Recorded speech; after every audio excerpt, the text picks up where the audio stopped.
historic. The ABC News presidential debate. Here now, David Muir and Lindsay Davis. Good evening, I'm David Muir, and thank you for joining us for tonight's ABC News presidential debate. We want to welcome viewers watching on ABC and around the world tonight. Vice President Kamala Harris and President Donald Trump are just moments away from taking the stage in this unprecedented race for president. And I'm Lindsay Davis. Tonight's meeting could be the most consequential event of their campaigns, with Election Day now less than 2 months away. For Vice President Kamala Harris, this is her first debate since President Biden withdrew from the race on July 21st. Of course, that decision followed his debate against President Donald Trump in June. Since then, this race has taken on an entirely new dynamic. And that brings us to the rules of tonight's debate. 90 minutes with 2 commercial breaks. No topics or questions have been shared with the campaigns. The candidates will have 2 minutes to answer questions, and this is the clock. That's what they'll be seeing. 2 minutes for rebuttals and 1 minute for follow-ups, clarifications, or responses. Their microphones will only be turned on when it's their turn to speak. No pre-written notes allowed. There is no audience here tonight in this hall at the National Constitution Center. This is an intimate setting for 2 candidates who have never met. President Trump won the coin toss. He chose to deliver the final closing statement of the evening. Vice President Harris selected the podium to the right. So let's now welcome the candidates to the stage. Vice President Kamala Harris and President Donald Trump.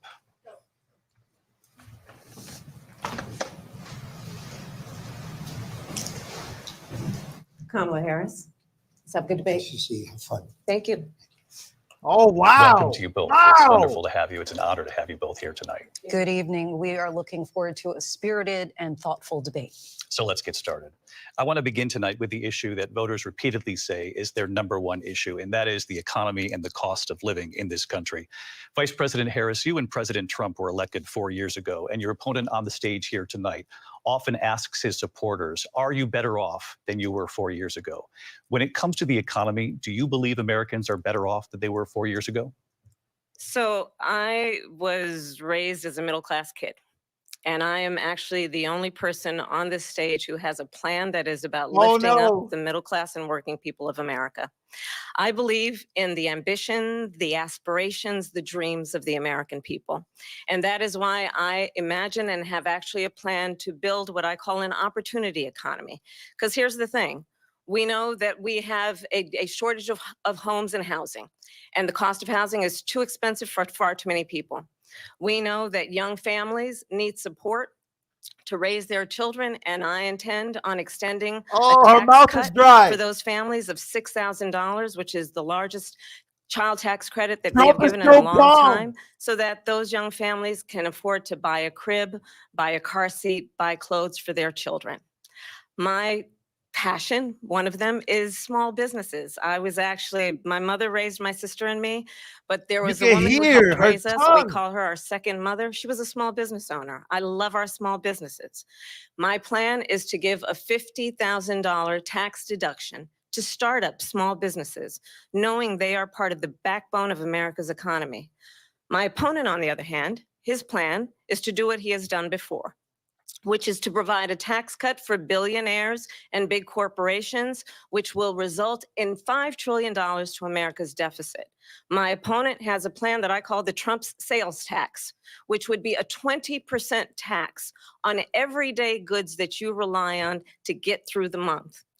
Economists have said that Trump sales tax would actually result for middle-class families in about $4,000 more a year, because of his policies and his ideas about what should be the backs of middle-class people paying for tax cuts for billionaires. President Trump, I'll give you Time out. First of all, I have no sales tax. That's an incorrect statement. She knows that. We're doing tariffs on other countries. Other countries are going to finally, after 75 years, pay us back for all that we've done for the world. And the tariff will be substantial in some cases. I took in billions and billions of dollars, as you know, from China. In fact, they never took the tariff off because there was so much money they can't. It would totally destroy everything that they've set out to do. They're taking in billions of dollars from China and other places. They've left the tariffs on. When I had it, I had tariffs, and yet I had no inflation. Look, we've had a terrible economy because inflation which is really known as a country buster. It breaks up countries. We have inflation like very few people have ever seen before, probably the worst in our nation's history. we were at 21%, but that's being generous because many things are 50, 60, 70, and 80% higher than they were just a few years ago.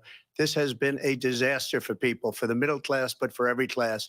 On top of that, we have millions of people pouring into our country from prisons and jails, from mental institutions and insane asylums, and they're coming in and they're taking jobs that are occupied right now by African Americans and Hispanics, and also unions. Unions are going to be affected very soon.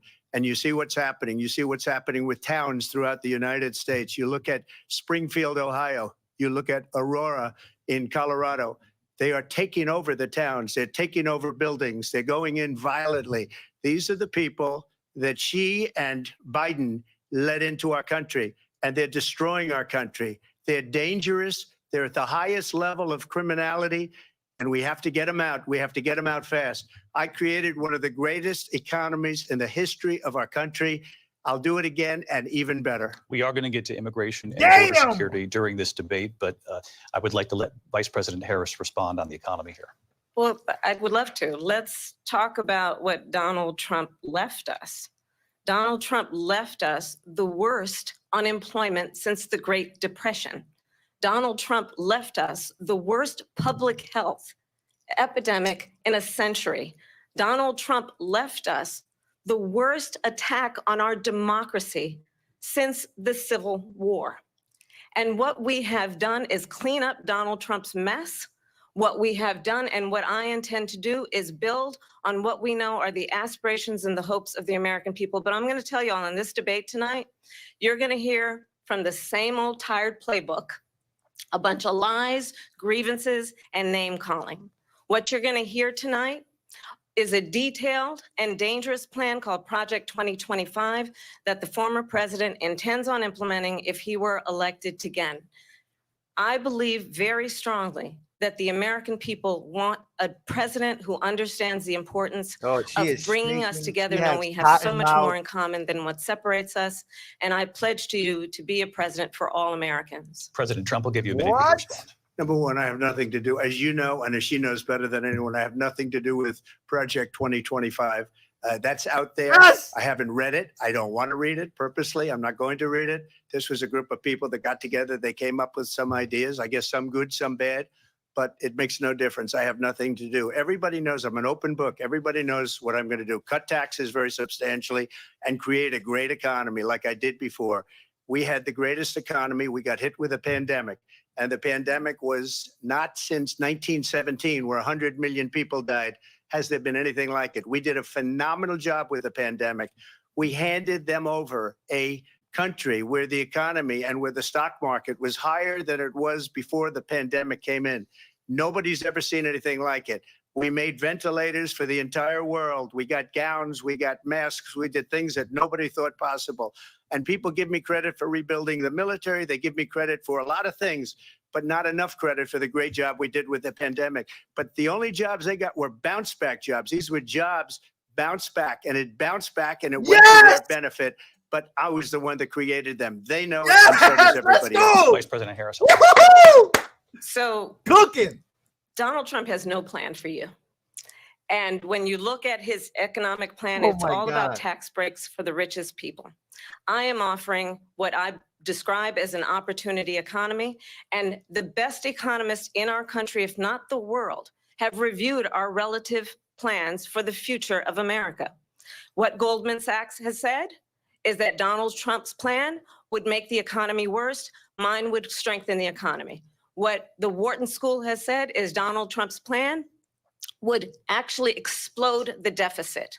16 Nobel laureates have described his economic plan as something that would increase inflation and by the middle of next year would invite a recession. You just have to look at where we are and where we stand on the issues. And I'd invite you to know that Donald Trump actually has no plan for you because he is more interested in defending himself than he is in looking out for you. It's just a soundbite. They gave her that to say. Look, I went to the Wharton School of Finance, and many of those professors, the top professors, think my plan is a brilliant plan. It's a great plan. It's a plan that's going to bring up our worth, our value as a country. It's going to make people want to be able to go and work and create jobs and create a lot of good, solid money for our country. And just to finish off, she doesn't have a plan. She copied Biden's plan, and it's like 4 sentences, like run, spot, run. 4 sentences that are just, oh, we'll try and lower taxes. She doesn't have a plan. Take a look at her plan. She doesn't have a plan. Mr. President, I do want to drill down on something you both brought up.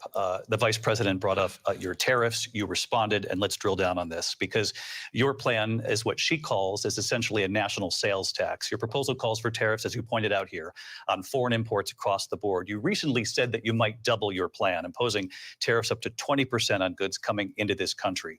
As you know, many economists say that with tariffs at that level, costs are then passed on to the consumer. Vice President Harris has argued it'll mean higher prices on gas, food, clothing, medication, arguing it costs the typical family nearly $4,000 a year. Do you believe Americans can afford higher prices because of tariffs? They're not going to have higher prices. What's going to have, and who's going to have higher prices, is China and all of the countries that have been ripping us off for years. I was the only president ever. China was paying us hundreds of billions of dollars, and so were other countries. And, you know, if she doesn't like them, they should have gone out and they should have immediately cut the tariffs. But those tariffs are there 3.5 years now under their administration. We are going to take in billions of dollars, hundreds of billions of dollars. I had no inflation, virtually no inflation. They had the highest inflation perhaps in the history of our country, because I've never seen a worse period of time. People can't go out and buy cereal or bacon or eggs or anything else. The people of our country are absolutely dying with what they've done. They've destroyed the economy. And all you have to do is look at a poll. The polls say 80 and 85 and even 90% that the Trump economy was great, that their economy was terrible. Vice President Harris, I do want to ask for your response. And you heard what the president said there, because the Biden administration did keep a number of the Trump tariffs in place. So how do you respond? Well, let's be clear that the Trump administration resulted in a trade deficit, one of the highest we've ever seen in the history of America. He invited trade wars. You want to talk about his deal with China? What he ended up doing is, under Donald Trump's presidency, he ended up selling American chips to China to help them improve and modernize their military, basically sold us out, when a policy about China should be in making sure the United States of America wins the competition for the 21st century, which means focusing on the details of what that requires, focusing on relationships with our allies, focusing on investing in American-based technology so that we win the race on AI, on quantum computing, focusing on what we need to do to support America's workforce so that we don't end up having on the short end of the stick in terms of workers' rights. But what Donald Trump did, let's talk about this, with COVID, is he actually thanked President Xi for what he did during COVID. Look at his tweet. Thank you, President Xi, exclamation point, when we know that Xi was responsible for lacking and not giving us transparency about the origins of COVID. President Trump, I'll let you respond. First of all, they bought their chips from Taiwan. We hardly make chips anymore because of philosophies like they have and policies like they have. I don't say her because she has no policy. Everything that she believed 3 years ago and 4 years ago is out the window. She's going to my philosophy now. In fact, I was going to send her a MAGA hat. She's gone to my philosophy, but if she ever got elected, she'd change it. And it will be the end of our country. She's a Marxist. Everybody knows she's a Marxist. Her father's a Marxist professor in economics, and he taught her well. But when you look at what she's done to our country, and when you look at these millions and millions of people that are pouring into our country monthly, where it's, I believe, 21 million people, not the 15 that people say, and I think it's a lot higher than the 21. That's bigger than New York State pouring in. And just look at what they're doing to our country. They're criminals. Many of these people coming in are criminals. And that's bad for our economy, too. You know, you mentioned before, we'll talk about immigration later. Well, bad immigration is the worst thing that can happen to our economy. They have, and she has, destroyed our country with policy that's insane. Almost policy that you'd say they have to hate our country. President Trump, thank you. Lindsay? I want to turn to the issue of abortion. President Trump, you've often touted that you were able to kill Roe v. Wade. Last year, you said that you were proud to be the most pro-life president in American history. Then last month, you said that your administration would be great for women and their reproductive rights. In your home state of Florida, you surprised many with regard to your 6-week abortion ban because you initially had said that it was too short. And you said, quote, I'm going to be voting that we need more than 6 weeks. But then the very next day, you reversed course and said you would vote to support the 6-week ban. Vice President Harris says that women shouldn't trust you on the issue of abortion because you've changed your position so many times. Therefore, why should they trust you? Well, the reason I'm doing that vote is because the plan is, as you know, the vote is, they have abortion in the 9th month.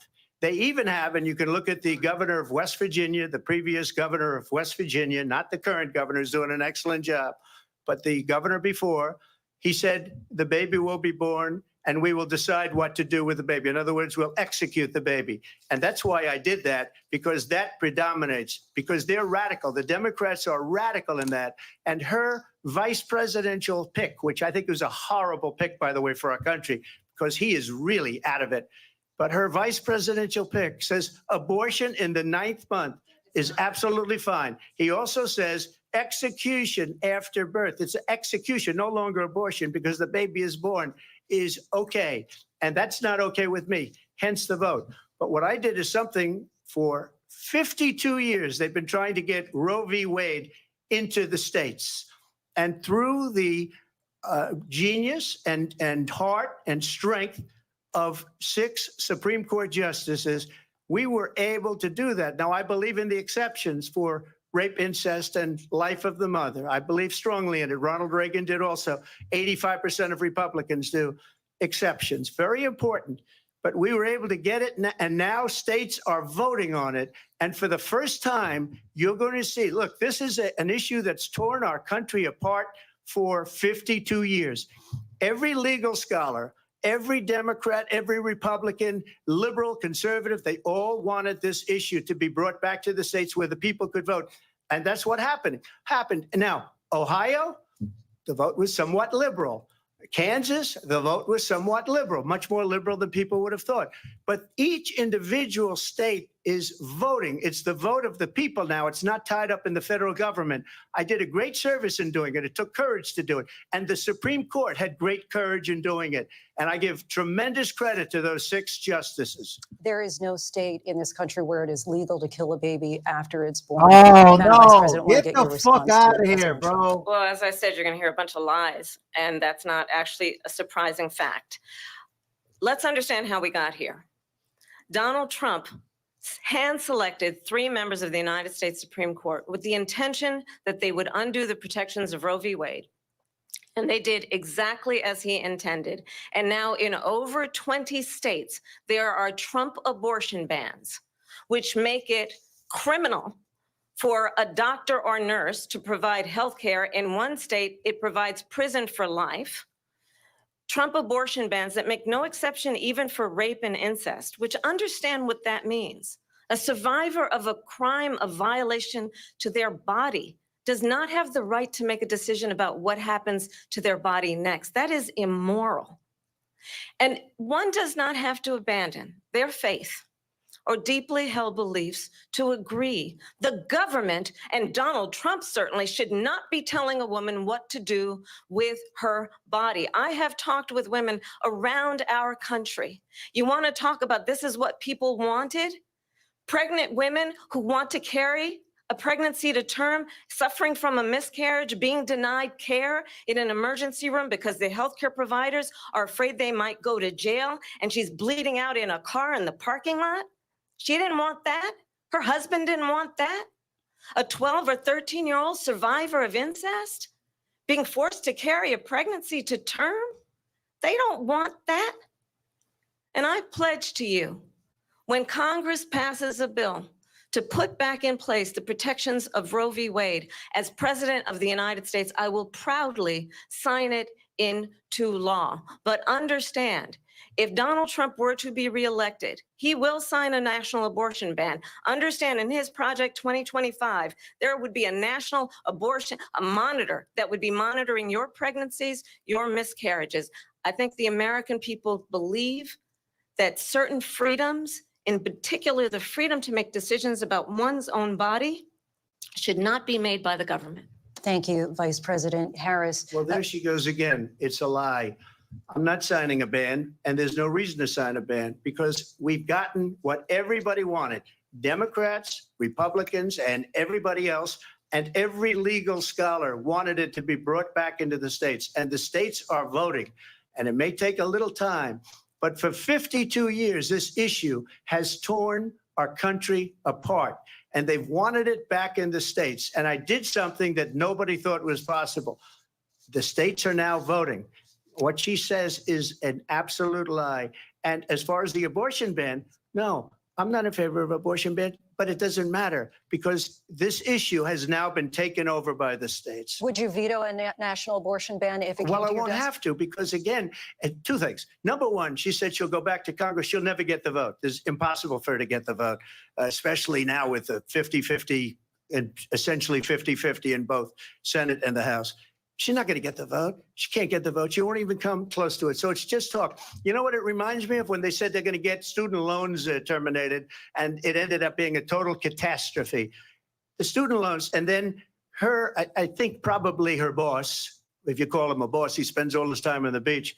But look, her boss went out and said, we'll do it again. We'll do it a different way. And he went out, got rejected again by the Supreme Court. So all these students got taunted with this whole thing about this whole idea and how unfair that would have been. Part of the reason they lost to the millions and millions of people that had to pay off their student loans. They didn't get it for free, but they were saying it's the same way that they talked about that they talk about abortion. But if I could just get a yes or no, because your running mate, J.D. Vance, has said that you would veto it if it did come to your desk. Well, I didn't discuss it with J.D. In all fairness, J.D., and I don't mind if he has a certain view, but I think he was speaking for me, but I really didn't. Look, we don't have to discuss it because she'd never be able to get it, just like she couldn't get student loans. They couldn't get student loans. They didn't even come close to getting student loans. They taunted young people and a lot of other people that had loans. They can never get this approved. Donald, so it answer the doesn't matter what question. she says about going to Congress. So wonderful. Let's go to Congress, do it. But the fact is that for years, they wanted to get it out of Congress and out of the federal government. And we did something that everybody said couldn't be done. And now you have a vote of the people on abortion. Vice President Harris, I want to give you your time to respond, but I do want to ask, would you support any restrictions on a woman's right to abortion? I absolutely support reinstating the protections of Roe v. Wade. And as you rightly mentioned, nowhere in America is a woman carrying a pregnancy to term and asking for an abortion. That is not happening. It's insulting to the women of America. And understand what has been happening under Donald Trump's abortion bans. Couples who pray and dream of having a family are being denied IVF treatments. Oh, no, not what is happening in our country. Working people, working women who are working one or two jobs, who can barely afford childcare as it is, have to travel to another state to get on a plane sitting next to strangers to go and get the health care she needs. Barely can afford to do it. And what you are putting her through Kamala. This is unconscionable. And the people of America have not, the majority of Americans believe in a woman's right to make decisions about her own body. And that is why in every state where this issue has been on the ballot, in red and blue states both, the people of America have voted for freedom. Vice President Harris, excuse me, I have to respond. Another lie.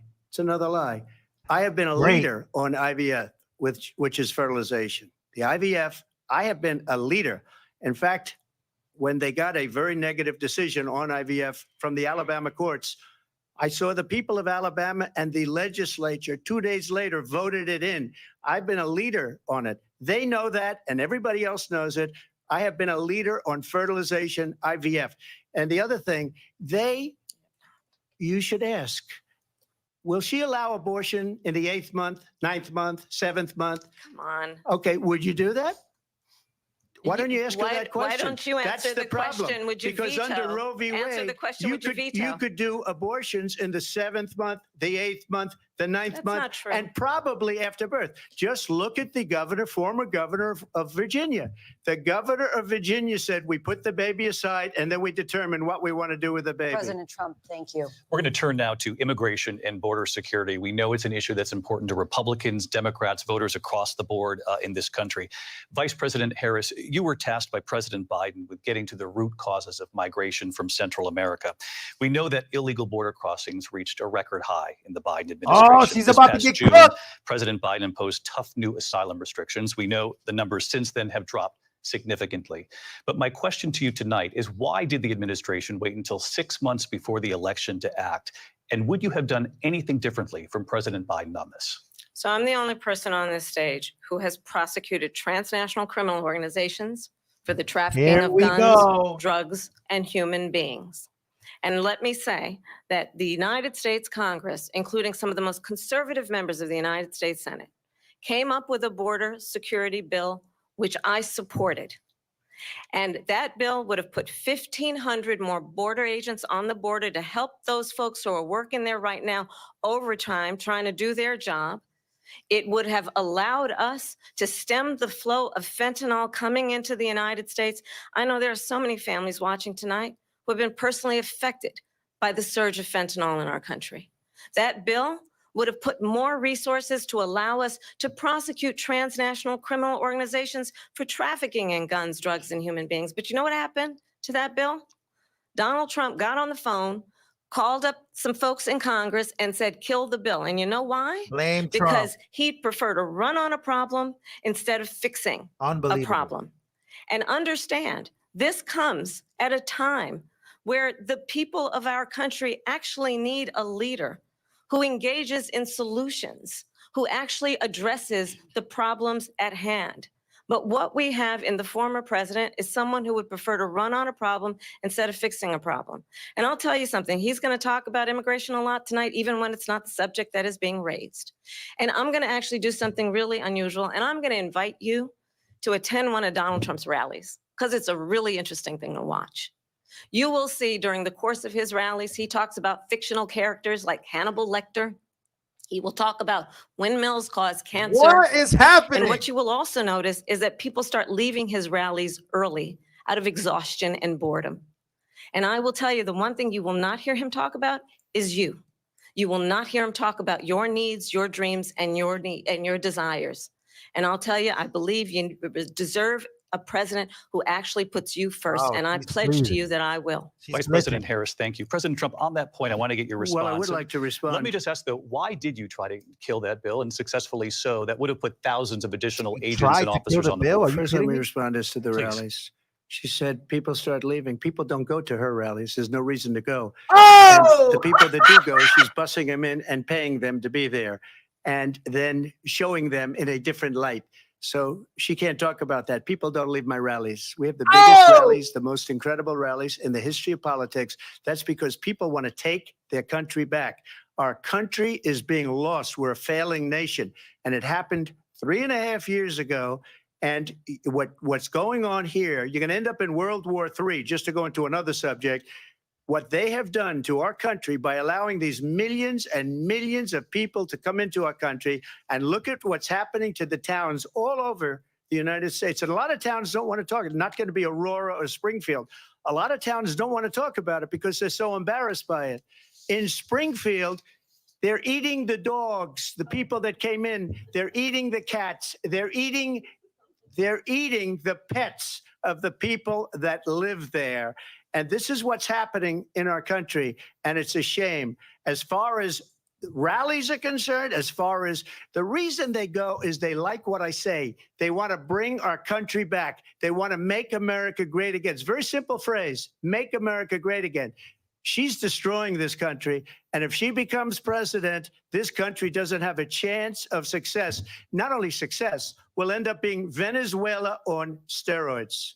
I just want to clarify here. You bring up Springfield, Ohio, and ABC News did reach out to the city manager there. He told us there have been no credible reports of specific claims of pets being harmed, injured, or abused by individuals within the immigrant community. Well, I've seen people on television. Let me just say here, this is the people on television say my dog was taken and used for food. So maybe he said that, and maybe that's a good thing to say for a city manager. I'm not taking this from but television. The people I'm on taking it from television the city saying manager. their dog was eaten by the people that went there. Again, the Springfield city manager says there's no evidence of that. Vice President Harris, I'll let you respond to the rest of what you've heard. You talk about extreme. What? You know, this is, I think, one of the reasons why in this election, I actually have the endorsement of 200 Republicans who have formerly worked with President Bush, Mitt Romney, and John McCain, including the endorsement of former Vice President Dick Cheney and Congress member Liz Cheney. And if you want to really know the inside track on who the former president is, if he didn't make it clear already, just ask people who have worked with him. His former chief of staff, a 4-star general, has said he has contempt for the Constitution of the United States. His former national security advisor has said he is dangerous and unfit. His former Secretary of Defense has said the nation, the republic, would never survive another Trump term. And when we listen to this kind of rhetoric, when the issues that affect the American people are not being addressed, I think the choice is clear in this election. President Trump, I'll give you a quick minute to respond here. Thank you, because when I hear that, see, I'm a different kind of a person. I fired most of those people. Not so graciously. They did bad things or a bad job. I fired them. They never fired one person. They didn't fire anybody having to do with Afghanistan and the Taliban and the 13 people who's were just killed, viciously and violently killed. And I got to know the parents and the family. They didn't fire. They should have fired all those generals, all those top people, because that was one of the most incompetently handled situations anybody has ever seen. So when somebody does a bad job, I fire him. And you take a guy like Esper, he was no good, I fired him. So he writes a book. Another one writes a book, because with me, they can write books. With nobody else can they? But they have done such a poor job, and they never fire anybody. Look at the economy. Look at the inflation. They didn't fire any of their economists. They have the same people. That's a good way not to have books written about you. But just to finish, I got more votes than any Republican in history by far. In fact, I got more votes than any president, sitting president in history by far. Let me continue on immigration. It was what you wanted to talk about earlier. So let's get back to your deportation proposal that the vice president has reacted to as well. President Trump, you call this the largest domestic deportation operation in the history of our country. You say you would use the National Guard. You say if things get out of control, you'd have no problem using the U.S. military. Police, yes. You also said you would use local police. How would you deport 11 million undocumented immigrants? I know you believe that number is much higher. Take us through this. What does this look like? Will authorities be going door to door in this country? Yeah, it is much higher because of them. They allowed criminals, many, many millions of criminals. They allowed terrorists. They allowed common street criminals. They allowed people to come in, drug dealers, to come into our country. And they're now in the United States and told by their countries like Venezuela, don't ever come back or we're going to kill you. Do you know that crime in Venezuela and crime in countries all over the world is way down? You know why? Because they've taken their criminals off the street and they've given them to her to put into our country. And this will be one of the greatest mistakes in history for them to allow. And I think they probably did it because they think they're going to get votes, but it's not worth it because they're destroying the fabric of our country by what they've done. There's never been anything done like this at all. They've destroyed the fabric of our country. Millions of people let in, and all over the world, crime is down all over the world except here. Crime here is up and through the roof. Despite their fraudulent statements that they made, crime in this country is through the roof. And we have a new form of crime. It's called migrant crime. And it's happening at levels that nobody thought possible. President Trump, as you know, the FBI says overall violent crime is actually coming down in this country. Oh, But my Excuse me, the God. FBI they were defrauding statements. They didn't include the worst cities. They didn't include the cities with the worst crime. It was a fraud, just like their number of 818,000 jobs that they said they created turned out to be a fraud. President Trump. Oh! Well, I think this is so rich coming from someone who has been prosecuted for national security crimes, economic crimes, election interference, has been found liable for sexual assault, and his next big court appearance is in November at his own criminal sentencing. And let's be clear where each person stands on the issue of what is important about respect for the rule of law and respect for law enforcement. The former vice president called for defunding federal law enforcement, 45,000 agents, get this, on the day after he was arraigned on 34 felony counts. So let's talk about what is important in this race. It is important that we move forward, that we turn the page on this same old tired rhetoric and address the needs of the American people, address what we need to do about the housing shortage, which I have a plan for, address what we must do to support our small businesses, address bringing down the price of groceries. But frankly, the American people are exhausted with this same old tired playbook. Vice President Harris, thank you. Excuse me. Every one of those cases was started by them against their political opponent. And I'm winning most of them, and I will win the rest on appeal. And you saw that with the decision that came down just recently from the Supreme Court. I'm winning most of them. But those are cases, it's called weaponization. Never happened in this country. They weaponized the Justice Department. Every one of those cases was involved with the DOJ, from Atlanta and Fani Willis to the Attorney General of New York and the DA in New York. Every one of those cases.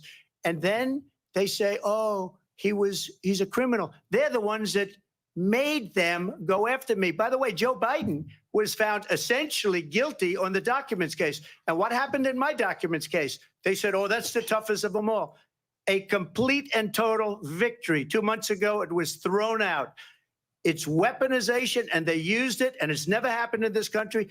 They used it to try and win an election. They're fake cases. President Trump, thank you. A really quick response here, Vice President Harris, on this notion of weaponization of the Justice Department. Well, let's talk about extreme and understand the context in which this election in 2024 is taking place.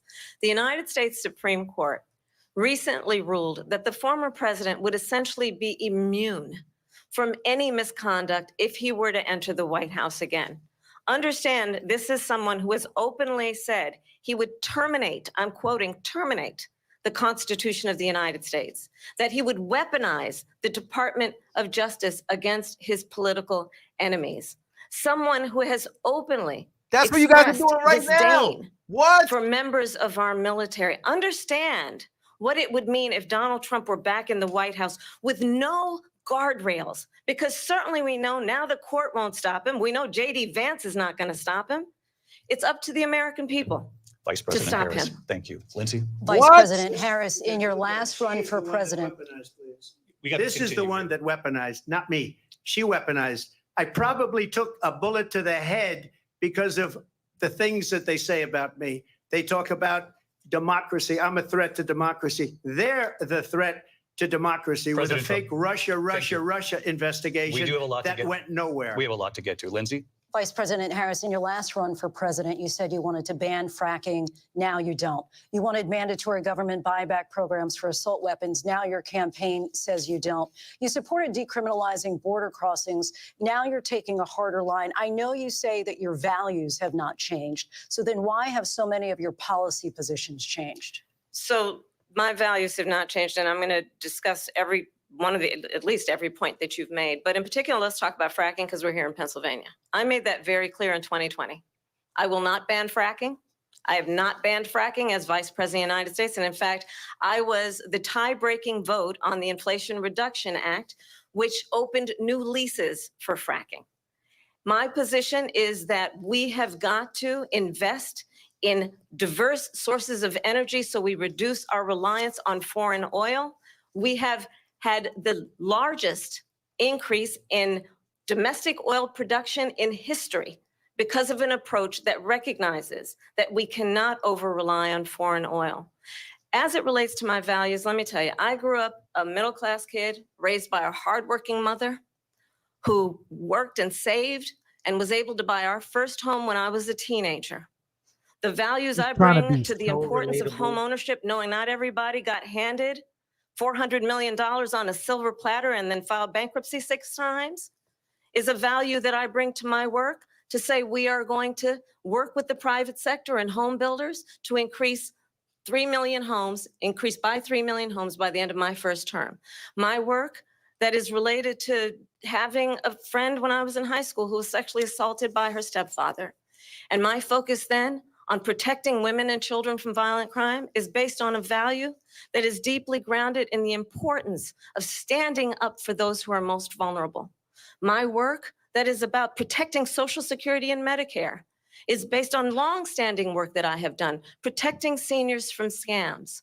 My values have not changed. And what is important is that there is a president who actually brings values and a perspective that is about lifting people up and not beating people down and name calling. The true measure of the leader is the leader who actually understands the strength is not in beating people down, it's in lifting people up. I intend to be that president. President Trump, your response? First of all, I wasn't given $400 million. I wish I was. My father was a Brooklyn builder, Brooklyn, Queens, and a great father, and I learned a lot from him. But I was given a fraction of that, a tiny fraction, and I built it into many, many billions of dollars, many, many billions. And when people see it, they are even surprised. So we don't have to talk about that. Fracking, she's been against it for 12 years. Defund the police, she's been against that forever. She gave all that stuff up very wrongly, very horribly, and everybody's laughing at it, okay? They're all laughing at it. She gave up at least 12 and probably 14 or 15 different policies. Like, she was big on defund the police. In Minnesota, she went out, wait a minute, I'm talking now, if you don't mind, please. Does that sound familiar? She went out in Minnesota and wanted to let criminals that killed people, that burned down Minneapolis, she went out and raised money to get them out of jail. She did things that nobody would ever think of. Now she wants to do transgender operations on illegal aliens that are in prison. This is a radical left liberal that would do this. She wants to confiscate your guns, and she will never allow fracking in Pennsylvania. If she won the election, fracking in Pennsylvania will end on day one. Just to finish, one thing so important in my opinion. So I got the oil business going like nobody has ever done before. When they took over, they got rid of it, started getting rid of it, and the prices were going up the roof. They immediately let these guys go to where they were. I would have been 5 times, 4 times, 5 times higher, because you're talking about 3.5 years ago. They got it up to where I was because they had no choice, because the prices of energy were quadrupling and doubling. You saw what happened to gasoline. So they said, let's go back to Trump. But if she won the election, the day after that election, they'll go back to destroying our country, and oil will be dead. Fossil fuel will be dead. We'll go back to windmills, and we'll go back to solar, where they need a whole desert to get some energy to come out. You ever see a solar plant? By the way, I'm a big fan of solar, but they take 400, 500 acres of desert President soil. Trump, we have a These lot are of not good issues things that we for the have to get to. environment, as We're she out of time. understands. Thank you. Lindsay, thank you. We have an election in just 56 days. And I want to talk about the peaceful transfer of power, which, of course, we all know is a cornerstone of our democracy, and the role of a president in a moment of crisis.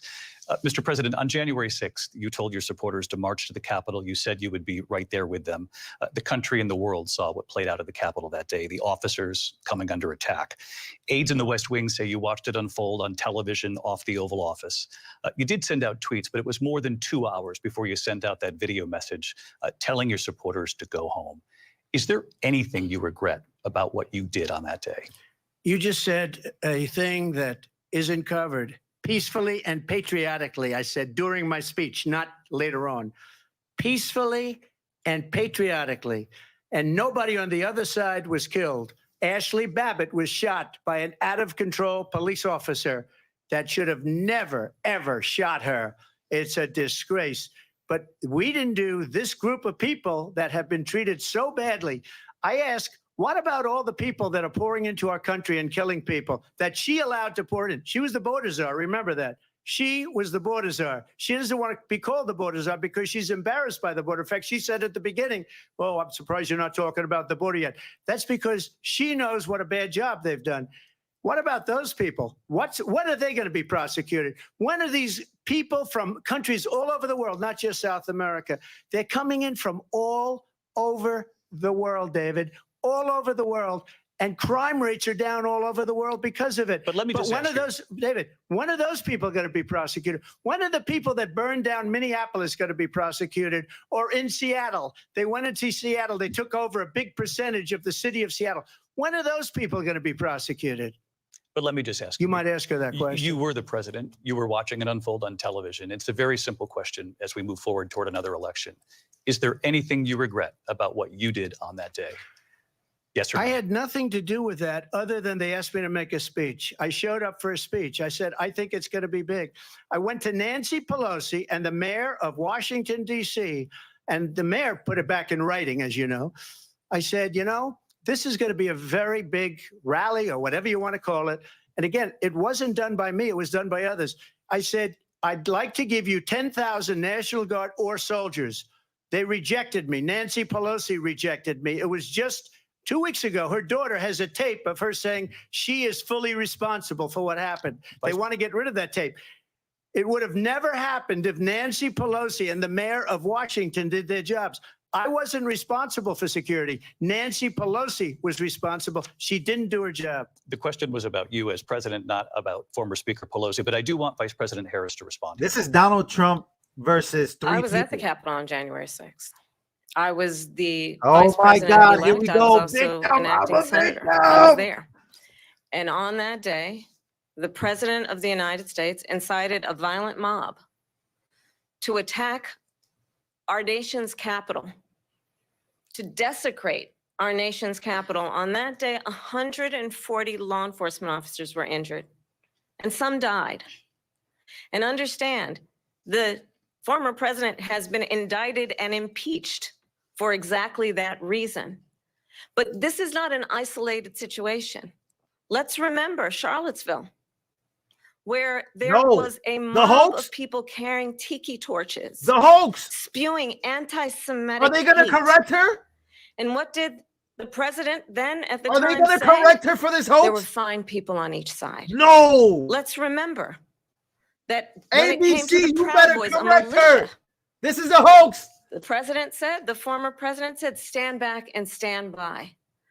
So for everyone watching who remembers what January Please 6th fact check her, was, please. I say, Show us we don't that you're have not to go biased. back.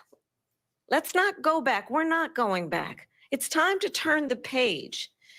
And if that was a bridge too far for you, well, there is a place in our campaign for you to stand Fact check, for please. country, to stand for our democracy, to stand for rule of law, and to end the chaos, and to end the approach that is about attacking the foundations of our democracy because you He's don't like talking the so outcome. slow, it's And be clear, unbelievable, bro. on that point, Donald Trump, the candidate, has said in this election there will be a bloodbath. Oh, another hoax. And the There's outcome of two this hoaxes. election is not to Oh, his liking. they better do it. Let's turn the page on better this. do it. Let's not go back. They better correct Let's her. chart a course Two hoaxes. for the future and not go backwards to the past. Let me just follow up here. It was a different term, and it was a term Trump, that let related them to fact energy check. because they have destroyed our energy business. That was where bloodbath was. Also, on Charlottesville, that story has been, as you would say, debunked. Laura Ingraham, Sean Hannity, Jesse, all of these people, they covered it. If they go an extra sentence, they will see it was perfect. It was debunked in almost every newspaper, but they still bring it up, just like they bring 2025 up. They bring all of this stuff up. I ask you this, you talk about the Capitol. Why are don't we you ask allowing like Trump? these Ask millions of them people to to come debunk through it on for the you. southern Ask border? How them come to she's do not it. doing anything? And I'll tell you what I would do, and I would be very proud to do it. I would say we would both leave this debate right now. I'd like to see her go down to Washington, D.C. during this debate, because we're wasting a lot of time. Go down to, because she's been so bad, it's so ridiculous. Go down to Washington, D.C. and let her sign a bill to close up the border, because they have the right to do it. They don't need bills. They have the right to do it. The president of the United States, you'll get him out of bed. You'll wake him up at 4 o'clock in the afternoon. You'll say, come on down to the office. Let's sign a bill. If he signs a bill that the border is closed, all he has to do is say it to the Border Patrol, who are phenomenal. If they do that, the border is closed. Mr. Those President, people are killing many people, unlike J6. We talked immigration here tonight. I do want to focus on this next issue to both of you, because it really brings us no fact check, into bro. focus. This is Truth, crazy. in these times that we're living in. Mr. President, for 3.5 years after you lost the 2020 election, you repeatedly falsely claimed that you won, many times saying you won in a landslide. In the past couple of weeks leading up to this debate, you have said, quote, you lost by a whisker, that you, quote, didn't quite make it, that you came up a little bit short. I said that? Are you now acknowledging that you lost in 2020? No, I don't acknowledge that at all. But I you said did that say sarcastically. But You know those- that. It was said, oh, we lost by a whisker. That was said sarcastically.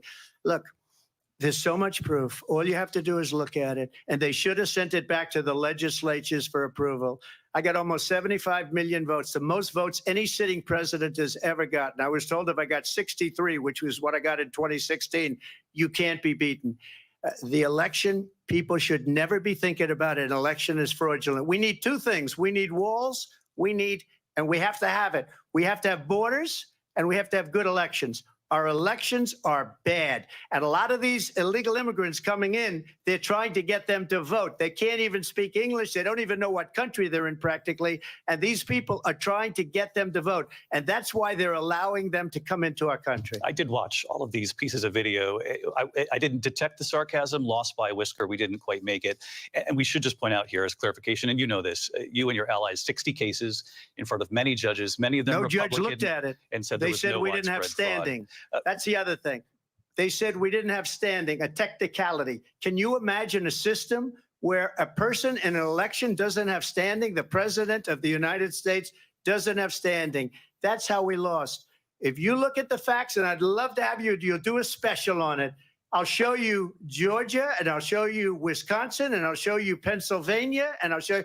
We have so many facts and statistics, but you know what? That doesn't matter, because we have to solve the problem that we have right now. That's old news. And the problem that we have right now is we have a nation in decline, and they have put it into decline. We have a nation that is dying, David. Mr. President, thank you. Vice President Harris, you heard the president there tonight. He said he didn't say that he lost by a whisker. So he still believes he did not lose the election that was won by President Biden and yourself. God. Fuck these But I do want to ask you about something Fuck that's come up in the last couple of ABC. days. This was a post from You piece President of Trump shit. about this upcoming Like- election just weeks away. He said, when I win, I'm sorry. I can't do it.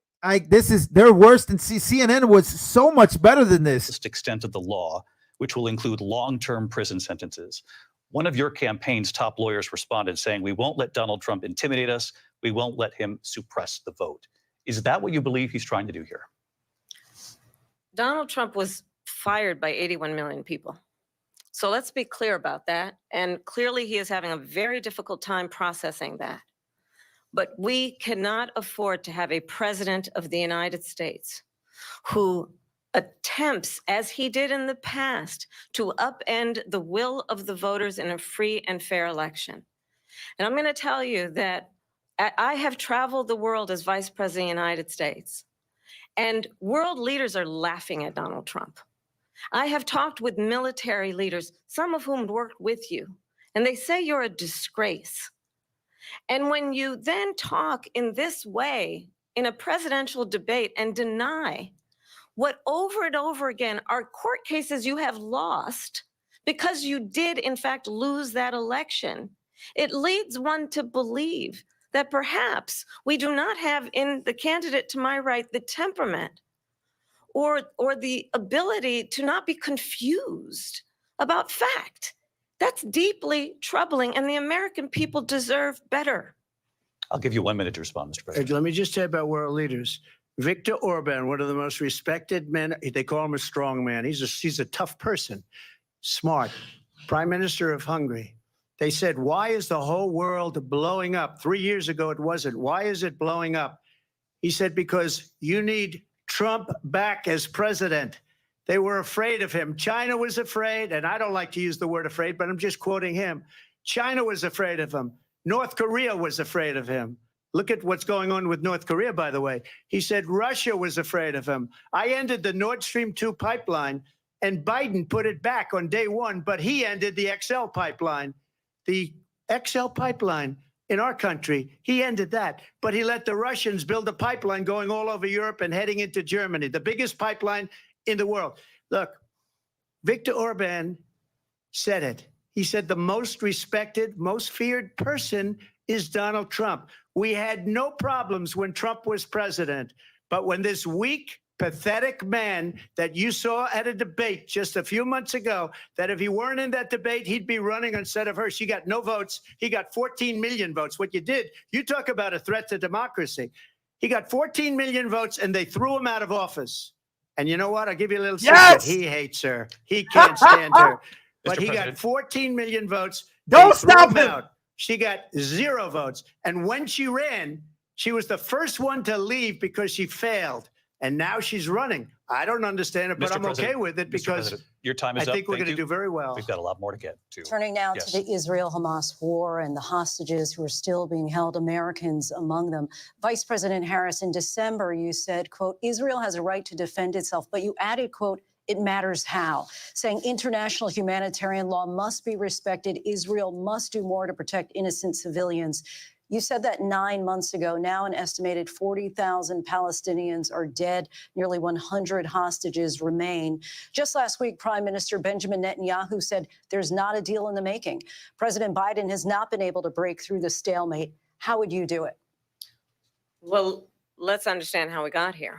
On October 7, Hamas, a terrorist organization, slaughtered 1,200 Israelis. Many of them young people who were simply attending a concert. Women were horribly raped. And so absolutely, I said then, I say now, Israel has a right to defend itself. We would. And how it does so matters, because it is also true, far too many innocent Palestinians have been killed. Children, mothers. What we know is that this war must end. It must end immediately, and the way it will end is we need a ceasefire deal and we need the hostages out. And so we will continue to work around the clock on that. Work around the clock, also understanding that we must chart a course for a two-state solution. And in that solution, there must be security for the Israeli people and Israel, and in equal measure for the Palestinians. But the one thing I will assure you always, I will always give Israel the ability to defend itself, in particular as it relates to Iran and any threat that Iran and its proxies pose to Israel. But we must have a two-state solution where we can rebuild Gaza, where the Palestinians have security, self-determination, and the dignity they so rightly deserve. President Trump, how would you negotiate with Netanyahu and also Hamas in order to get the hostages out and prevent the killing of more innocent civilians in Gaza? If I were president, it would have never started. If I were president, Russia would have never, ever, I know Putin very well, he would have never, and there was no threat of it either, by the way, for 4 years, have gone into Ukraine and killed millions of people when you add it up, far worse than people understand what's going on over there. But when she mentions about Israel, all of a sudden, she hates Israel. She wouldn't even meet with Netanyahu when he went to Congress to make a very important speech. She refused to be there because she was at a sorority party of hers. She wanted to go to the sorority party. She hates Israel. If she's president, I believe that Israel will not exist within 2 years from now. And I've been pretty good at predictions, and I hope I'm wrong about that one. She hates Israel. At the same time, in her own way, she hates the Arab population because the whole place is going to get blown up. Arabs, Jewish people, Israel will be gone. It would have never happened. Iran was broke under Donald Trump. Now Iran has $300 billion because they took off all the sanctions that I had. Iran had no money for Hamas or Hezbollah or any of the 28 different spheres of terror. And they are spheres of terror, horrible terror. They had no money. It was a big story, and you know it. You covered it very well, actually. They had no money for terror. They were broke. Now they're a rich nation. And now what they're doing is they're spreading that money around. Look at what's happening with the Houthis and Yemen. Look at what's going on in the Middle East. This would have never happened. I will get that settled and fast, and I'll get the war with Ukraine and Russia ended. If I'm president-elect, I'll get it done before even becoming president. Vice President Harris, he says you hate Israel. That's absolutely not true. I have my entire career and life supported Israel and the Israeli people. He knows that. He's trying to, again, divide and distract from the reality, which is it is very well known that Donald Trump is weak and wrong on national security and foreign policy. It is well known that he admires dictators, wants to be a dictator on day one, according to himself. It is well known that he said of Putin that he can do whatever the hell he wants and go into Ukraine. It is well known that he said when Russia went into Ukraine, it was brilliant. It is well known he exchanged love letters with Kim Jong-un. And it is absolutely well known that these dictators and autocrats are rooting for you to be president again because they're so clear. They can manipulate you with flattery and favors. And like, this is too much. It's too slow. It's too scripted. Like, it's so boring. Have told me you are a disgrace. That is why we understand that we have to have a president who is not consistently weak and wrong on national security, including the importance of upholding and respecting in highest regard our military. Vice President Harris, thank you. They're the ones, and she's the one that caused it, that's weak on national security by allowing every nation last month for the year, 168 different countries sending people into our country. Their crime rates are way down. Putin endorsed her last week, said, I hope she wins. And I think he meant it because what he's gotten away with is absolutely incredible. It wouldn't have happened with me. The leaders of other countries think that they're weak and incompetent, and they are. They're grossly incompetent. And I just ask one question. Why does Biden go in and kill the Keystone Pipeline and approve the single biggest deal that Russia's ever made, Nord Stream 2, the biggest pipeline anywhere in the world going to Germany and all over Europe? Because they're weak and they're ineffective. And Biden, by the way, President gets paid Trump, a lot of money. Thank you. We have a lot of issues to get to. We'll be right back with much more of this historic ABC News presidential debate from the National Constitution Center right here. This unbelievable. This is a reason why I had a bad feeling about this, because they wanted Trump to only do this debate so they can make Kamala look amazing. Like, this is truly unbelievable. They keep cutting him off. They keep doing all this crazy stuff. I mean, you can't make this up. You really can't make this up. Like, he is going against ABC and Kamala Harris. Like, he's going against two moderators and Kamala Harris. There's a reason why she would not agree to do a Fox News debate. And a lot of people online, they see this. They know this. You also have the side that's like, yes, queen. Yes, queen. She's killing it. She's dragging him. Y'all don't even know what's going on. Like, what's going on here is that somebody who is, Trump said it too.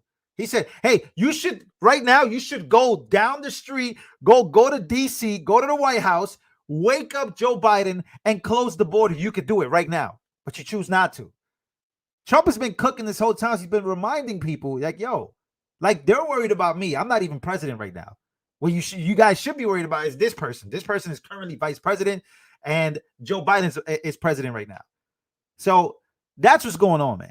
And so far, I think Trump's. I think. Look, Trump doesn't need to say much. He doesn't need to do much. Just listen to her, man.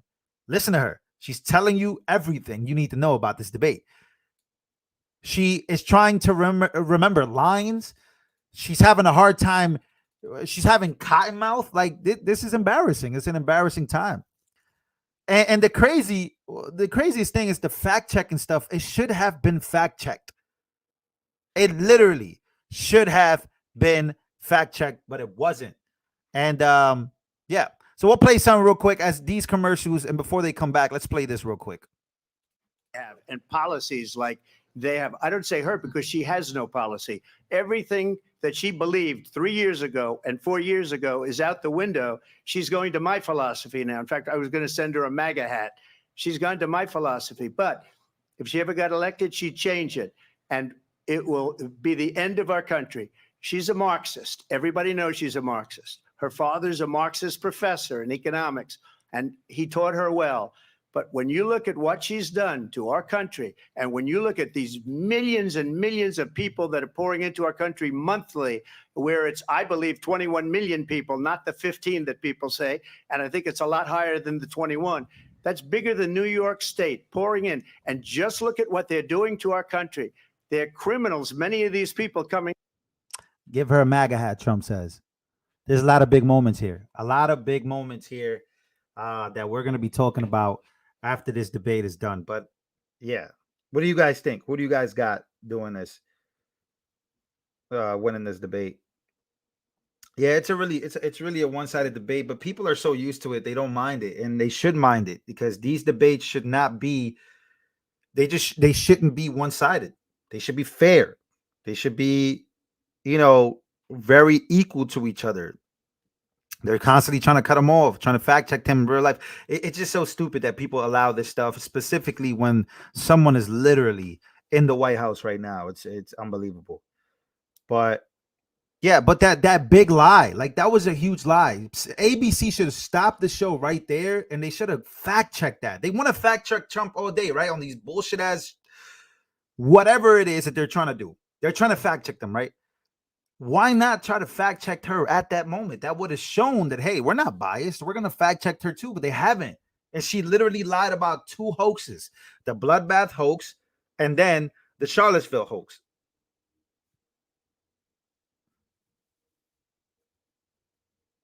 But yeah, it's a 3-on-1. Yeah, CNN was much better, man. The tiki torches, like that's crazy. Like, all right, here we go, guys. Let's see what this is. Most watched newscast in America. Anyways, yeah, man. This biased liberal men, like, oh man, it's so sick watching this debate. Stop interrupting President Trump. They keep interrupting. Yeah, man, they keep interrupting him. They keep trying to fact check him, interrupt him, end it early. But here we go, guys. Live from the National Constitution Center in Philadelphia, Pennsylvania. Here again, David Muir and Lindsay Davis. Welcome back to this historic ABC News presidential debate tonight. We're going to continue here, and I want to turn to the war in Ukraine. We're now 2.5 years into this conflict. Mr. President, it has been the position of the Biden administration that we must defend Ukraine from Russia, from Vladimir Putin, to defend their sovereignty, their democracy, that it's in America's best interest to do so, arguing that if Putin wins, he may be emboldened to move even further into other countries. You have said you would solve this war in 24 hours. You said so just before the break tonight. How exactly would you do that? And I want to ask you a very simple question tonight. Do you want Ukraine to win this war? I want the war to stop. I want to save lives that are being uselessly, people being killed by the millions. It's the millions. It's so much worse than the numbers that you're getting, which are fake numbers. Look, we're in for 250 billion or more because they don't ask Europe, which is a much bigger beneficiary to getting this thing done than we are.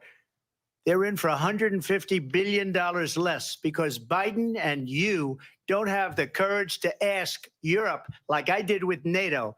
They paid billions and billions, hundreds of billions of dollars when I said, either you pay up or we're not going to protect you anymore. So that's maybe one of the reasons they don't like me as much as they like weak people. But you take a look at what's happening. We're in for 250 to 275 billion. They're into 100 to 150. They should be forced to equalize. With that being said, I want to get the war settled. I know Zelensky very well, and I know Putin very well. I have a good relationship, and they respect your president, okay? They respect me. They don't respect Biden. How would you respect him? Why? For what reason? He hasn't even made a phone call in 2 years to Putin, hasn't spoken to anybody. They don't even try and get it. That is a war that's dying to be settled. I will get it settled before I even become president. If I win, when I'm president-elect, and what I'll do is I'll speak to one, I'll speak to the other, I'll get them together. That war would have never happened. And in fact, when I saw Putin after I left, unfortunately left because our country has gone to hell. But after I left, when I saw him building up soldiers, he did it after I left. I said, oh, he must be negotiating. It must be a good, strong point of negotiation. Well, it wasn't, because Biden had no idea how to talk to him. He had no idea how to stop it. And now you have millions of people dead, and it's only getting worse, and it could lead to World War III. Don't kid yourself, David. We're playing with World War III, and we have a president that we don't even know if he's, where is our president? We don't even know if he's a president. And just to clarify they here. They threw him out of a campaign like a dog. We don't even know. Is he our president? But we have a president, Mr. President, that doesn't know he's alive. Your time is up.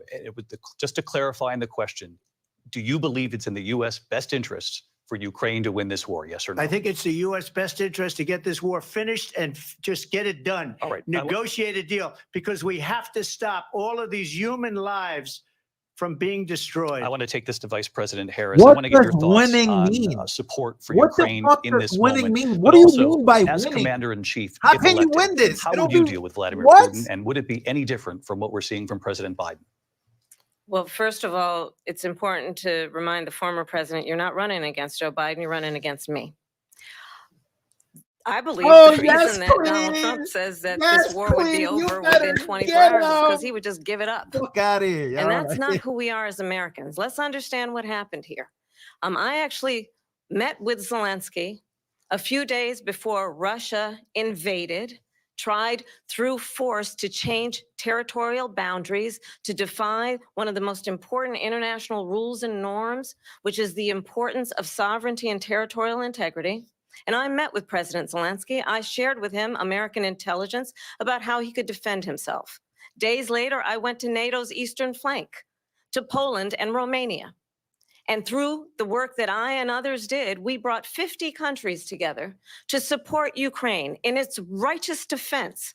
And because of our support, because of the air defense, the ammunition, the artillery, the javelins, the Abrams tanks that we have provided, Ukraine stands as an independent and free country. If Donald Trump were president, Putin would be sitting in Kyiv right now. And understand what that would mean, because Putin's agenda is not just about Ukraine. Understand why the European allies and our NATO allies are so thankful that you are no longer president, and that we understand the importance of the greatest military alliance the world has ever known, which is NATO, and what we have done to preserve the ability of Zelensky and the Ukrainians to fight for their independence. Otherwise, Putin would be sitting in Kyiv with his eyes on the rest of Europe, starting with Poland. And why don't you tell the 800,000 Polish Americans right here in Pennsylvania how quickly you would give up for the sake of favor and what you think is a friendship with what is known to be a dictator who would eat you for lunch. Vice President Harris, thank you. We've heard from both of you on Ukraine tonight. Please. Afghanistan came up in the last hour. Yes, you better. I wanted her to respond to something you said earlier, and please, I'll give you a minute here. Putin would be sitting in Moscow, and he wouldn't have lost 300,000 men and women, but he would have been sitting in Moscow. Quiet, please. He would have been sitting in Moscow, much happier than he is right now. But eventually, you know, he's got a thing that other people don't have. He's got nuclear weapons. They don't ever talk about that. He's got nuclear weapons. Nobody ever thinks about that. And eventually, maybe he'll use them, and maybe he hasn't been that threatening, but he does have that. Something we don't even like to talk about. Nobody likes to talk about it. But just so you understand, they sent her to negotiate peace before this war started. 3 days later, he went in and he started the war, because everything they said was weak and stupid. They said the wrong things. That war should have never started. She was the emissary. They sent her in to negotiate with Zelensky and Putin, and she did. And the war started 3 days later. And that's the kind of talent we have with her. She's worse than Biden. In my opinion, I think he's the worst president in the history of our country. She goes down as the worst vice president in the history of our country. But let me tell you something. She is a horrible negotiator. They sent her in to negotiate. As soon as they left, Putin did the invasion. President Trump, thank you. You did bring up something. You said she went to negotiate with Vladimir Putin. Vice President Harris, have you ever met Vladimir Putin? Can you clarify tonight? Yet again, I said it at the beginning of this debate, you're going to hear a bunch of lies coming from this fellow. And that is another one. When I went to meet with President Zelensky, I've now met with him over 5 times. The reality is it has been never about met with the standing guy as you're America fighting? always should. And you're proud of not As a meeting with Putin? leader upholding international rules and norms, as a leader who shows strength, understanding that the alliances we have around the world are dependent on our ability to look out for our friends and not favor our enemies because you adore strongmen instead of caring about democracy. And that is very much what is at stake here. The President of the United States is commander-in-chief, and the American people have a right to rely on a president who understands the significance of America's role and responsibility in terms of ensuring that there is stability and ensuring we stand up for our principles and not sell them for the benefit of personal flattery. We've talked about Ukraine and Vladimir Putin. I do want to talk about Afghanistan. It came up in the first hour of this debate. I want to move on to Afghanistan. Stoltenberg said Trump did the most amazing thing I've ever seen. He got these countries, the 28 countries at the time, to pay up. He said, I've never seen, he's the head of NATO. He said, I've never seen. For years, we were paying almost all of NATO. We were being ripped off by European nations, both on trade and on NATO. I got them to pay up by saying one of the statements you made before, if you don't pay, we're not going to protect you. President Otherwise, Trump. we would have never gotten it. He said it was one of the most incredible jobs that he's ever seen done. Thank you. Stop I want trying turn to interrupt Afghanistan. him, It Pat. came up in the first hour of the debate, and we witnessed a poignant moment today on Capitol Hill, honoring the soldiers who died in the chaotic withdrawal from Afghanistan. I do want to ask the Vice President, do you believe you bear any responsibility in the way that withdrawal played out? Yes. Well, I will tell you, I agreed with President Biden's decision to pull out of Afghanistan. Wow. 4 presidents said they would, and Joe Biden did. And as a result, America's taxpayers are not paying the $300 million a day we were paying for that endless war. And as of today, there is not one member of the United States military who is in active duty in a combat zone in any war zone around the world, the first time this century. But let's understand how we got to where we are. Donald Trump, when he was president, negotiated one of the weakest deals you can imagine. He calls himself a deal maker. Even his national security advisor said it was a weak, terrible deal. And here's how it went down. He bypassed the Afghan government. He negotiated directly with a terrorist organization called the Taliban. The negotiation involved the Taliban getting 5,000 Taliban terrorists released. And get this. And the president at the time invited the Taliban to Camp David, a place of storied significance for us as Americans, a place where we honor the importance of American diplomacy, where we invite and receive What the fuck is he talking about? And what are you saying? 13 people former president, died. as president, invited them right now to Camp David because he does not again appreciate the role and responsibility of the President of the United States to be commander-in-chief with a level of respect.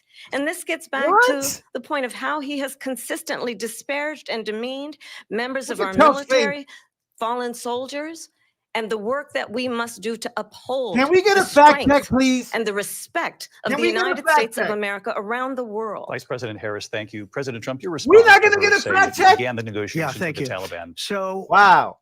If you take a look at that period of time, the Taliban was killing our soldiers, a lot of them, with snipers. And I got involved with the Taliban because the Taliban was doing the killing. That's the fighting force within Afghanistan. They don't bother doing that because, you know, they deal with the wrong people all the time. But I got involved. And Abdul is the head of the Taliban. He is still the head of the Taliban. And I told Abdul, don't do it anymore. You do it anymore, you're going to have problems. And he said, why do you send me a picture of my house? I said, you're going to have to figure that out, Abdul. And for 18 months, we had nobody killed. We did have an agreement negotiated by Mike Pompeo. It was a very good agreement. The reason it was good, it was we were getting out. We would have been out faster than them, but we wouldn't have lost the soldiers. We wouldn't have left many Americans behind, and we wouldn't have left $85 billion worth of brand new, beautiful military equipment behind. And just to finish, they blew it. The agreement said you have to do this, this, this, this, this, and they didn't do it. They didn't do it. The agreement was terminated by us because they didn't do what they were supposed to do. I want to move on. And these people did the worst withdrawal, and in my opinion, the most embarrassing moment in the history of our country. And by the way, that's why Russia attacked Ukraine, because they saw how incompetent she and her boss are. President Trump, thank you. I want to move on now to race and politics in this country. Mr. President, you recently said of Vice President Harris, quote, I didn't know she was black until a number of years ago when she happened to turn black, and now she wants to be known as black. Why are we doing I want to this, ask a bigger bro? picture question here tonight.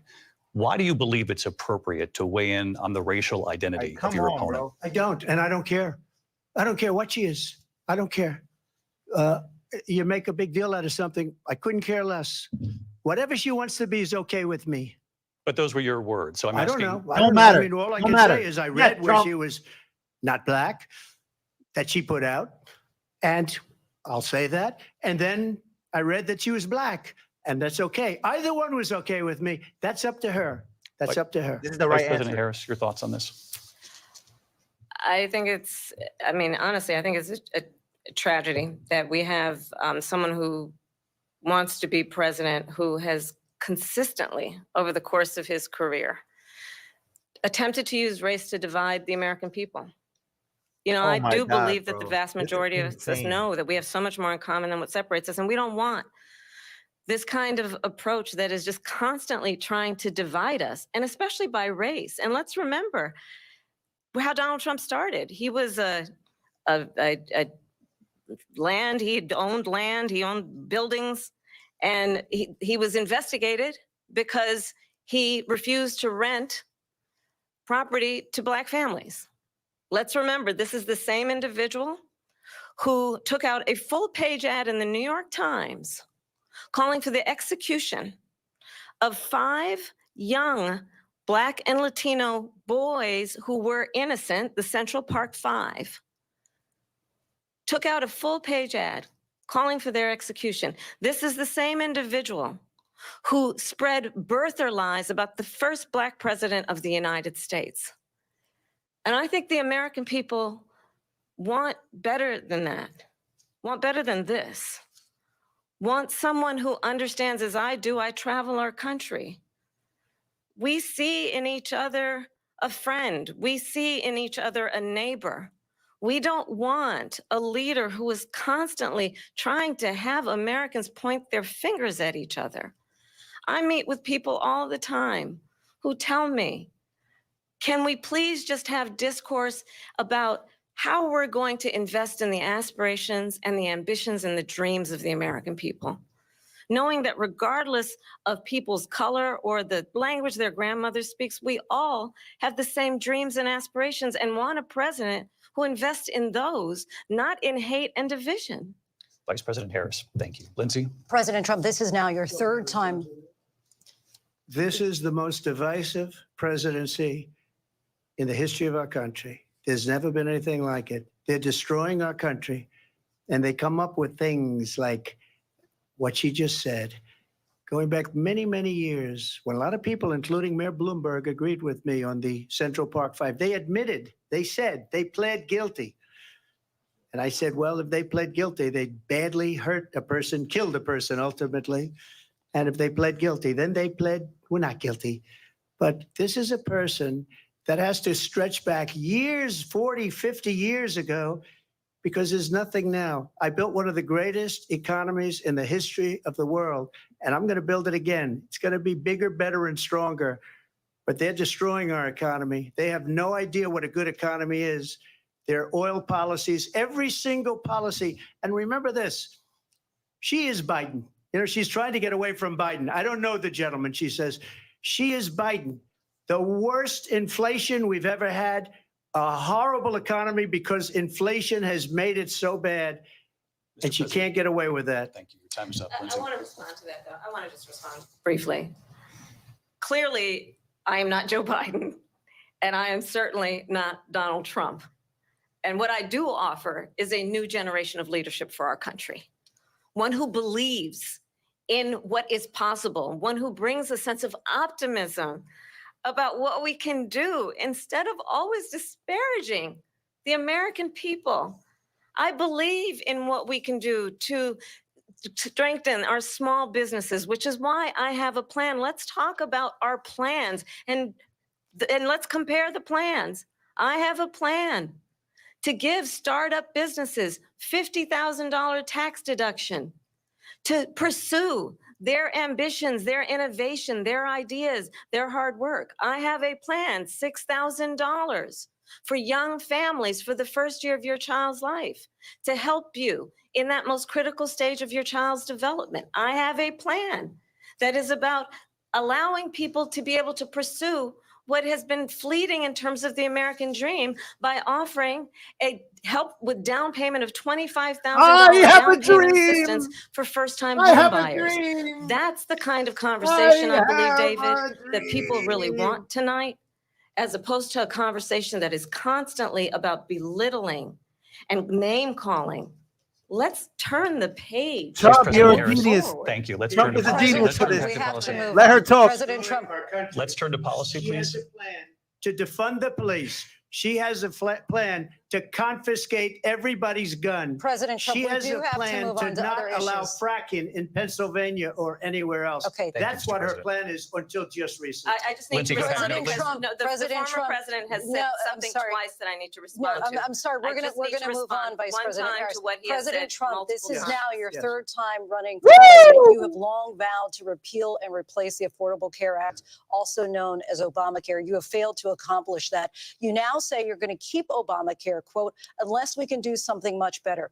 Last month, you said, quote, we're working on it. So tonight, 9 years after you first started running, do you have a plan, and can you tell us what it is? Obamacare was lousy health care, always was. It's not very good today. And what I said, that if we come up with something, and we are working on things, we're going to do it and we're going to replace it. But remember this, I inherited Obamacare because Democrats wouldn't change it. They wouldn't vote for it. They were unanimous. They wouldn't vote to change it. If they would have done that, we would have had a much better plan than Obamacare. But the Democrats came up. They wouldn't vote for it. I had a choice to make when I was president. Do I save it and make it as good as it can be, never going to be great, or do I let it rot? And I felt I had an obligation, even though politically it would have been good to just let it rot and let it go away. I decided, and I told my people, the top people, and they're very good people. I have a lot of good people in that administration. We read about the bad ones. We had some real bad ones too, and so do they. They have really bad ones. The difference is they don't get rid of them. But let me just explain. I had a choice to make. Do I save it and make it as good as it can be, or do I let it rot? And I saved it. I did the right thing. But it's still never going to be great, and it's too expensive for people.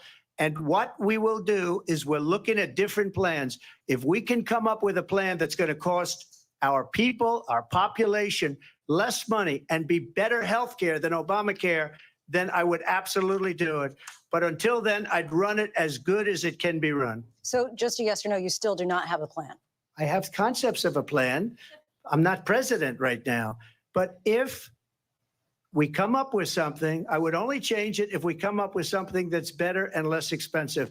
And there are concepts and options we have to do that. And you'll be hearing about it in the not too distant future. Vice President Harris, in 2017, you supported Bernie Sanders' proposal to do away with private insurance and create a government-run healthcare system. 2 years later, you proposed a plan that included a private insurance option. What is your plan today? Well, first of all, I absolutely support, and over the last 4 years as vice president, private healthcare options. But what we need to do is maintain and grow the Affordable Care Act. But I'll get to that, Lindsay. I just need to respond to a previous point that the former president has made. I've made very clear my position on fracking. And then this business about taking everyone's guns away. Tim Walz and I are both gun owners. We're not taking anybody's guns away. So stop with the continuous lying about this stuff. As it relates to the Affordable Care Act, understand, just look at the history to know where people stand. When Donald Trump was president, 60 times he tried to get rid of the Affordable Care Act. 60 times. I was a senator at the time when I will never forget the early morning hours when it was up for a vote in the United States Senate. And the late, great John McCain, who you have disparaged as being, you don't like him, you said at the time, because he got caught. He was an American hero. The late, great John McCain, I will never forget that night, walked onto the Senate floor and said, no, you don't. No, you don't. No, you don't get rid of the Affordable Care Act. You have no plan. And what the Affordable Care Act has done is eliminate the ability of insurance companies to deny people with pre-existing conditions. I don't have to tell the people watching tonight, you remember what that was like? Remember when an insurance company could deny if a child had asthma, if someone was a breast cancer survivor, if a grandparent had diabetes? And thankfully, as I've been vice president and we over the last 4 years have strengthened the Affordable Care Act, we have allowed for the first time Medicare to negotiate drug prices on behalf of you, the American people. Donald Trump said he was going to allow Medicare to negotiate drug prices. He never did. We did. And now we have capped the cost of insulin at $35 a month. Since I've been vice president, we have capped the cost of prescription medication for seniors at $2,000 a year. And when I am president, we will do that for all people, understanding that the value I bring to this is that access to health care should be a right and not just a privilege of those who can afford it. And the plan has to be to strengthen the Affordable Care Act, not get rid of it. Vice President Harris, in terms of where Donald Trump stands on that. I want to move to an issue that's important for a lot of... She made a mistake. Number one, John McCain fought Obamacare for 10 years. But it wasn't only him. It were all of the Democrats that kept it going. And you know what? We can do much better than Obamacare, much less money. But she won't improve private insurance for people, private medical insurance. That's another thing she doesn't want to get. People are paying privately for insurance that have worked hard and made money, and they want to have private. She wants everybody to be on government insurance where you wait 6 months for an operation that you need immediately. President Trump, thank you. We have another issue that we'd like to get to that's important for a number of Americans, in particular younger voters, and that's climate change. President Trump, with regard to the environment, you say that we have to have clean air and clean water. Vice President Harris, you call climate change an existential threat. The question to you both tonight is, what would you do to fight climate change? And Vice President Harris, we'll start with you. 1 minute for you each. Well, the former president had said the climate change is a hoax. And what we know is that it is very real. You ask anyone who lives in a state who has experienced these extreme weather occurrences, who now is either being denied home insurance or it's being jacked up. You ask anybody who has been the victim of what that means in terms of losing their home, having nowhere to go. We know that we can actually deal with this issue. The young people of America care deeply about this issue. And I am proud that as vice president over the last 4 years, we have invested $1 trillion in a clean energy economy, while we have also increased domestic gas production to historic levels. We have created over 800,000 new manufacturing jobs while I have been vice president. We have invested in clean energy to the point that we are opening up factories around the world. Donald Trump said he was going to create manufacturing jobs. He lost manufacturing jobs. And I'm also proud to have the endorsement of the United Auto Workers and Sean Fain, who also know that part of building a clean energy economy includes investing in American-made products, American automobiles. It includes growing what we can do around American manufacturing and opening up auto plants, not closing them like happened under Donald Trump. Vice President Harris, thank you. That didn't happen under Donald Trump. Let me just tell you, they lost 10,000 manufacturing jobs this last month. They're all leaving. They're building big auto plants in Mexico. Bring in out many the facts, cases Trump. owned by China. They're building these massive plants, and they think they're going to sell their cars into the United States because of these people. What they have given to China is unbelievable. But we're not going to let that. We'll put tariffs on those cars so they can't come into our country, because they will kill the United Auto Workers and any auto worker, whether it's in Detroit or South Carolina or any other place. What they've done to business and manufacturing in this country is horrible. We have nothing because they refuse. You know, Biden doesn't go after people because supposedly China paid him millions of dollars. He's afraid to do it. Between him and his son, they get all this money from Ukraine. They get all this money from all of these different countries. And then you wonder, why is he so loyal to this one, that one, Ukraine, China? Why is he? Why did he get $3.5 million from the mayor of Moscow's wife?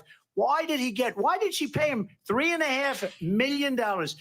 This is a crooked administration, and they're selling our country down the tubes. President Trump, thank you. Thank you. We'll be right back with closing statements from both of our candidates. An historic night, this ABC News presidential debate from Philadelphia. Back in a moment.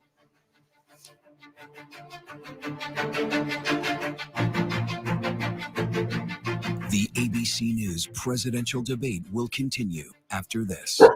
All right, ladies and gentlemen. Yeah, so they're on commercial break now. This has been a wild, disastrous debate for Kamala Harris. You still have your people online that claim like, oh my God, yes, Queen, you're killing it. Oh, yes, Queen. But let's be very honest here. She's blabbering extremely hard. What do you guys think about all of this, man? It just is so crazy that somebody who's in office right now is debating and saying things that she's saying. I'm actually still very much in shock here. Candace Owens says, let's read what she says. Kamala is leaning into every plausible stereotype of a nagging woman right now. I desperately need her to stop whining and tell us where exactly she was when she heard some news and how it made her feel. Yeah, man, it's pretty insane. Like somebody like her is literally in office right now. And Donald Trump said the best part. He's like, I'm not in office. I'm not even the president. Why are you guys acting like I'm the president? And it goes back to what I was telling you guys. Yo, America right now feels like there is no president. I'm not tripping out when I say this. It feels that there is nobody president right now and there's two people running. When in reality, one was president before and the other one is vice president. And the president of the United States right now is probably sleeping somewhere. He's not watching this. 9 times out of 10, let's be very honest, guys. Is Joe Biden up right now? Yes or no? Somebody said do a poll. Okay, we'll do a poll right now. I got you guys. Let's do a poll real quick. What's the poll? What do you guys let me see. What do you guys want this poll to be? Let's go here. Let's make a poll, man. So we'll make a poll. Start a poll. Is Biden awake right now? Yes or no? That's the poll. Sleepy Joe! You're going to regret it, Sleepy Joe. We're a nation in decline. 92% say that he is knocked the F out right now. He's somewhere. He's not up right now. The president of the United States of America is 1,000% sleeping at home right now. Does not even know what's going on. All right. My next question, my next poll is, has Trump done enough to win this debate tonight? Let's go. Got an option. Okay. I don't know. All right. So I need you guys to be real here. Be real. This is the poll. Has Trump done enough to win this debate tonight? Yes, no, I don't know.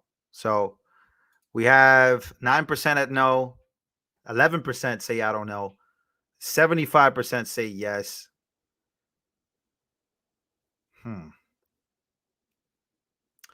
We got 648 votes so far in this poll. If you don't know where the poll is at, it's in the comment section. You guys can go click yes, no, or I don't know. We're almost back. The debate is almost back on. So we have 17% say I don't know, 10% say no, and 74% say yes, he's won this debate. Very interesting. High number for I don't know. 17% is actually pretty high.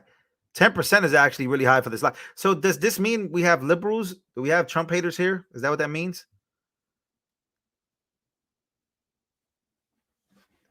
He let her get to him. He's in bed. Let me see. Let me read some of these comments here. It's 3 against 1. Trump won the debate. Trump is our president. Yeah, it's called bots. She lies. Yes. Okay, very interesting, guys. Very, very interesting what we got going on here. Let's see what's going on here. We're almost back. Live from the National Constitution Center in Philadelphia, Pennsylvania. Live from the National Constitution Center. Here again, David Muir and Lindsay Davis. Welcome back tonight. The time has come for closing statements, and Vice President Harris, we begin with you. So I think you've heard tonight two very different visions for our country. One that is focused on the future, and the other that is focused on the past, and an attempt to take us backward. But we're not going back. And I do believe that the American people know we all have so much more in common than what separates us. I want to go back so and we can bad. chart a new way forward. I want to go back to 2019. A vision of that includes having a plan, understanding the aspirations, the dreams, the hopes, the ambition of the American people, which is why I intend to create an opportunity economy, investing in small businesses, in new families, in what we can do around protecting seniors, what we can do that is about giving hardworking folks a break and bringing down the cost of living. I believe in what we can do together that is about sustaining America's standing in the world and ensuring that we have the respect that we so rightly deserve, including respecting our military and ensuring we have the most lethal fighting force in the world. I will be a president that will protect our fundamental rights and freedoms, including the right of a woman to make decisions about her own body and not have her government tell her what to do. I'll tell you, I started my career as a prosecutor. I was a DA, I was an attorney general, a United States senator, and now vice president. I've only had one client, the people. And I'll tell you, as a prosecutor, I never asked a victim or a witness, are you a Republican or a Democrat? The only thing I ever asked them, are you okay? And that's the kind of president we need right now.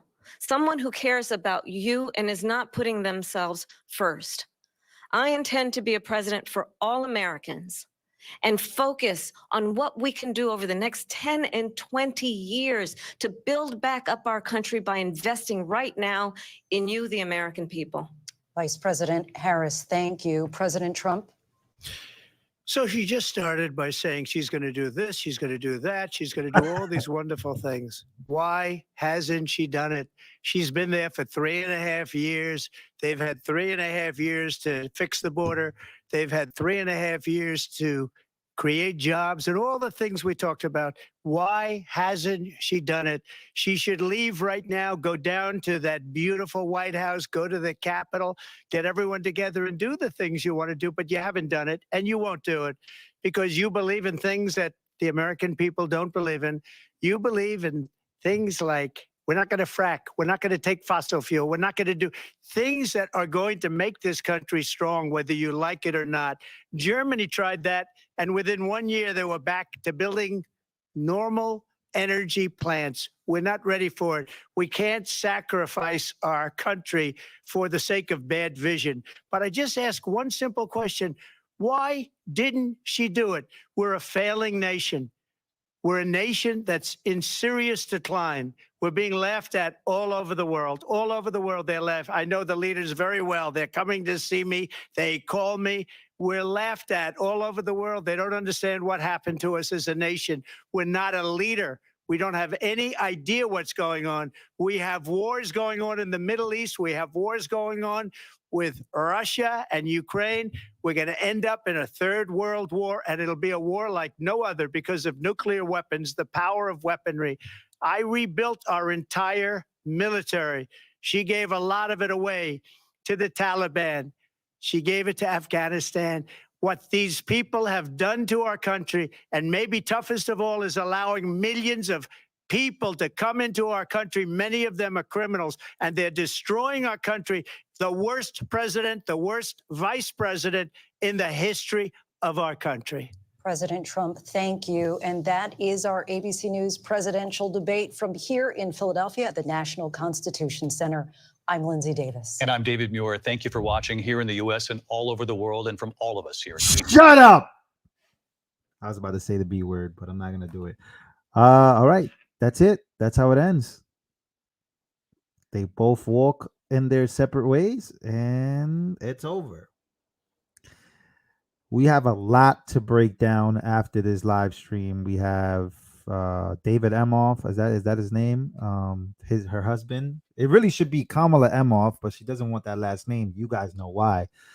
All right, so we're not gonna watch all these people talk. I don't want to watch anybody really talk. You guys are the American people. You guys are the people who are gonna vote in 2024 in November, coming up very shortly. We have 15% say that they don't know if Trump won this debate.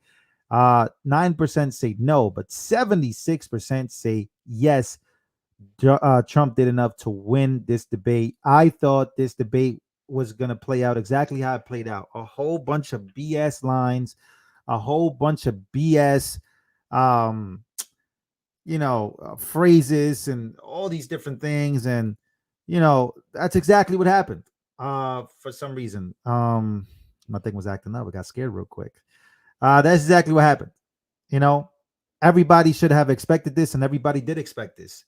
So, guys, thank you so much for being here. This was exactly what I thought it was going to be.